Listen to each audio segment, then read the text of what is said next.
J.D. Vance made a pretty obvious point. He said the childless left, that's how he put it, lacks, quote, physical commitment to the future of this country. Quote, why is this just a normal fact of life for the leaders of our country to be people who don't have a personal and direct stake in it via their own offspring?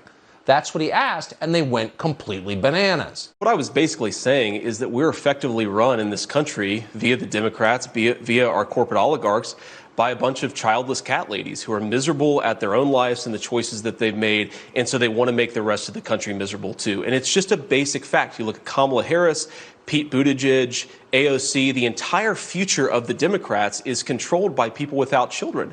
And how does it make any sense that we've turned our country over to people who don't really have a direct stake in it? I just wanted to ask that question and propose that maybe if we want a healthy ruling class in this country, we should invest more, we should vote more, we should support more people who actually have kids, because those are the people who ultimately have a more direct stake in the future of this country. And these people recognize that they're unhappy. They live in one-bedroom apartments in New York City. They've played their entire lives to win a status game. They're obsessed with their jobs. They're obsessed with their wealth and with their fortunes. And they look at middle America, people who are actually pretty happy with their lives and the choices that they've made, and they hate normal Americans for choosing family over these ridiculous DC and New York status games. When somebody calls out that, look, if you're a miserable cat lady, you should not force your misery on the rest of the country, they just get really upset about it. You know this, Tucker. The most miserable people in the mainstream media are these mediocre journalists who have their entire sense of self-worth